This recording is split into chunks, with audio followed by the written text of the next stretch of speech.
Guys welcome to my YouTube channel. तो हमने पिछली वीडियोस में एमएससी फोर्थ सेमेस्टर के फोर्थ पेपर का जिसका नाम है एथनोबॉटनी, उसके हमने फर्स्ट यूनिट के सारे टॉपिक्स कवर किए।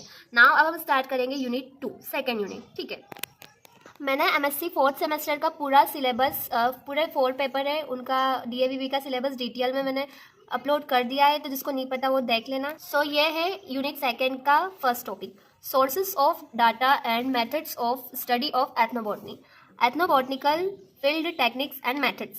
सो इसका सिनॉप्सिस है, definition, source of data, methods of study and ethnobotanical techniques. First है ethnobotany, it is the study of a particular culture and region make use of indigenous or native plants. एक तो यह definition है, या तो फिर और में it is the study of inter relations between humans and plants.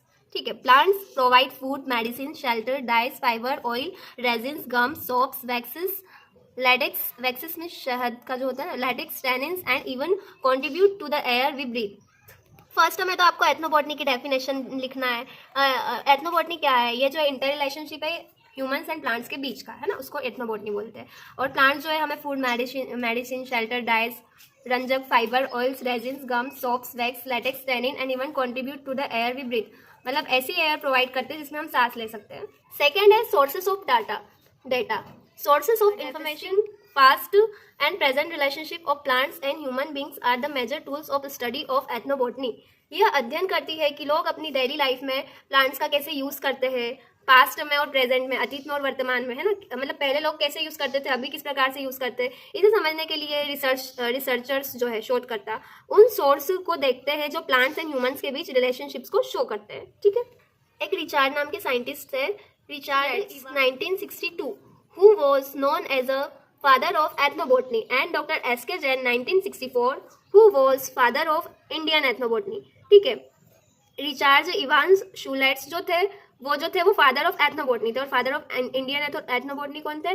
Doctor S K. Jain. उन्होंने मेंशन किया कि द सोर्सेस आर आर्कियोलॉजिकल, मतलब जो सोर्सेस है जिनसे हमको डेटा मिलता है वो बहुत ही पुराने, जैसे जो 100, 200 या 500 साल पुराने डेटा की, हज़ारों साल पुराने डेटा की स्टडी करते हैं, उनको आर्कियोलॉजिस्ट कहते हैं।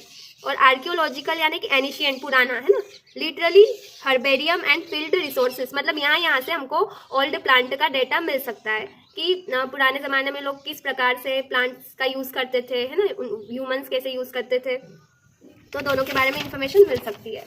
These sources may vary and depending upon the interest, training and objective of investigator और explorer। ठीक है, the sources of data include, अब कौन कौन से सोर्स से हमको डेटा मिलता है? अभी हमने जो इंग्लिश में पढ़ा है उसका हिंदी ट्रांसलेशन है। एथनोबॉटनी के फादर ने उल्लेख किया है कि स्रोत जो है वो पुरातात्विक, साहित्यिक, हर्बेरियम और क्षेत्रीय संसाधन होते हैं। ये स्रोत रुचि, प्रशिक्षण और अन्वेषक के उद्देश्य के आधार पर भिन्न हो सकते हैं। इन डेटा के स्रोतों में शामिल है फॉसिल्स, जो पुराने जीवाश्म होते हैं, वहाँ से भी हमको डेटा मिल सकता है। सेकेंड है आर्कियोलॉजिकल रिसोर्सेज, वही एनिशियंट, मतलब आर्कियोलॉजिस्ट द्वारा कलेक्ट किए गए आर्कियोलॉजिकल रिसोर्सेज। फिर थर्ड है हर्बेरिया। फोर्थ है म्यूजियम, स्कल्पचर्स ऑन टेम्पल, मतलब टेम्पल पे कुछ पत्थरों पे कुछ लिखा हुआ रहता है या कुछ ड्राइंग की हुई होती है ना, वो। मंदिर की मूर्तियाँ, हाँ वही मंदिर की मूर्तियाँ। रिपोर्ट ऑफ फॉरेस्ट डिपार्टमेंट की रिपोर्ट्स है। फिर ethnographies field study, obsolete literature and travelogues. ठीक है, तो ये सारा है जो हमारा सोर्स ऑफ डेटा है। इन सभी जितने भी पॉइंट्स हैं, इनसे हमें प्लांट्स के बारे में इंफॉर्मेशन मिलती है। ठीक है, देखो फॉसिल्स में क्या है। In ethnobotany a fossil refers to the preserved ancient plant that provide evidence of how this plant were used by past human culture. मतलब इसमें जो है एथनोबॉटनी में पुराने प्लांट्स के फॉसिल्स को, उनके जीवाश्म को प्रिजर्व करके रखा जाता था, है ना। इस तरीके से प्रिजर्व करके रखा जाता था कि उनसे जो एविडेंस प्रोवाइड होते थे, जो भी हमको मिलते थे, मतलब उन प्लांट्स के एविडेंस मिलते थे जिन्हें पास्ट में ह्यूमंस कल्चर में यूज़ किया जाता था। पास्ट में ह्यूमन कल्चर में प्लांट्स को किस प्रकार से यूज़ किया जाता था, फॉसिल जो है उनके एविडेंस प्रोवाइड करता था कि हाँ पुराने ज़माने में ये प्लांट था, इसका यूज़ ह्यूमंस के द्वारा इस चीज़ के लिए किया जाता था, इस डिजीज़ के लिए, कल्चरल किया जाता था कि रिचुअल किया जाता था, है ना। तो इस टाइप से हिंदी में एथनोबॉटनी में जीवाश्म प्राचीन पौधों के संरक्षित अवशेषों या छापों को संदर्भित करता है, जो यह प्रमाण प्रदान करते हैं कि इन पौधों का यूज पिछले मानव संस्कृतियों द्वारा कैसे किया जाता था। इन पौधों के जीवाश्मों में बीज, पत्तियां, लकड़ी, पराग और अन्य पौधों के भाग भी शामिल हो सकते हैं, जो हजारों या लाखों वर्षों तक संरक्षित रहे हैं। ठीक है, the oldest plant fossil are about 500 million years old and were found in Argentina। Second है archaeological resources. Archaeobotany is defined as the study of interrelation between ancient people and plants based on the identification and interpretation of plant remains recovered from archaeological sites. आर्कियोबोटनी को प्राचीन लोगों और पौधों के बीच परस्पर संबंधों के अध्ययन के रूप में परिभाषित किया जाता है जो पुरातात्विक स्थलों से प्राप्त पौधों और तत्वों की पहचान व व्याख्या पर आधारित है। देखो एथनोबोटनी क्या है, relationship inter relationship between plant and people, but archaeological में एनिशियंट प्लांट पुराने प्लांट है ना, एनिशियंट पीपल मतलब पुराने जमाने के पीपल और एनिशियंट प्लांट्स के बीच में रिलेशनशिप, उसको हम आर्कियोलॉजिकल रिसोर्सेज बोलते हैं, है ना। Archaeological remains are often classified into two analytical groups, macro and microbotanical remains. The detection relates whether or not botanical specimens are visible macro or invisible micro to the unaided eyes. Some archaeological sites, example Taxila, Rotus Fort. आर्कियोबोटनी अवशेषों को अक्सर दो विश्लेषणात्मक समूह में वर्गीकृत करती है। फर्स्ट है मैक्रो व माइक्रो अवशेष। यह भेद इस बात से संबंधित है कि वनस्पति नमूने बिना सहायता प्राप्त आंखों से दृश्यमान होते हैं या अदृश्य सूक्ष्म होते हैं। मतलब टू टाइप के आर्कियोलॉजिकल रिसोर्स होते हैं प्लांट्स और ओल्ड प्लांट और ओल्ड पीपल के डाटा को प्राप्त करने के लिए, एक तो मैक्रो और एक माइक्रो। ठीक है, मैक्रो वो होता है जिनको हम नेक्ड आई से देख सकते हैं और माइक्रो वो होता है जिनको हम विदाउट माइक्रोस्कोप नहीं देख सकते। ठीक है, obsolete literature and travelogues. Obsolete literature is also known as grey literature because it is a literature which remains unattended or neglected by the people. Here the people include scientists, experienced person. अप्रचलित साहित्य उन लिखित कार्यों को संदर्भित करता है जो अब उपयोग में नहीं है या प्रासंगिकता खो चुके, अक्सर भाषा, संस्कृति या ज्ञान में बदलाव के कारण। यात्रा वृत्तांत एक यात्री के अनुभवों, टिप्पणियों और रोमांच का वर्णन या रिकॉर्ड है।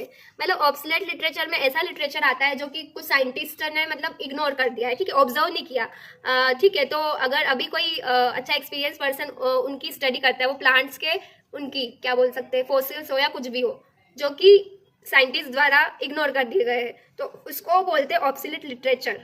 मतलब ऐसे प्लांट्स जिनके बारे में कुछ साइंटिस्ट और एक्सपीरियंस पर्सन है उनको इन्फॉर्मेशन नहीं थी, है ना, वो कुछ पता नहीं लगा पाए, तो उनके बारे में जो इन्फॉर्मेशन है वो ऑब्सोलेट लिटरेचर में इंक्लूड है। ठीक है, वो पुस्तकें राइटर्स द्वारा लिखी जाती है जो अक्सर देखी गई जगहों और मिले लोगों का विस्तृत वर्णन प्रदान करता है। Travelogues are the books, films and illustrated lecture book, the places visited by or experienced of traveler. This provide valuable information as how some plant species influence the social and cultural lifestyle or tribes. यात्रा वृत्तांत वे पुस्तकें, फिल्में या चित्रित व्याख्यान होते हैं जो यात्रियों द्वारा देखी गई जगहों या उनके अनुभवों के बारे में होते हैं। यह महत्वपूर्ण जानकारी प्रदान करते हैं कि कैसे कुछ पौधों की प्रजातियों, जनजातियों की सामाजिक और सांस्कृतिक जीवन शैली को प्रभावित करती है। यदि प्राचीन साहित्य पर यह सही अध्ययन शुरू किया जाए तो पौधों और उनके विभिन्न उपयोगों के बारे में विशाल जानकारी प्राप्त की जा सकती है। फोर्थ है sculpture on temple. Sculpture is the art of making 2 or 3 dimensional representative or abstract form, specially by carving stone or wood. For ethnobotanical studies, the sculpture on temples and regions, monuments are good source of information. Example, उश शरीफ। मूर्तिकला द्विआयामी या त्रिआयामी प्रतिनिधि या उमूर्त रूपों को बनाने की कला है, विशेष रूप से पत्थर या लकड़ी को तराश कर। एथनोबोटनी रिलेटेड स्टडी के लिए मंदिरों और धार्मिक स्मारकों पर बनी मूर्तियां जानकारी का एक अच्छा स्रोत है। कला और चित्रकला उन समयों में ज्ञात पौधों की प्रजातियों को दर्शाते हैं। फिफ्थ है ethnographies. An ethnography is a specific kind or written observational science which provides an account of a particular culture, society or community. The field work usually involve spending a year or more in other society, living with the local people and learning about their ways of life.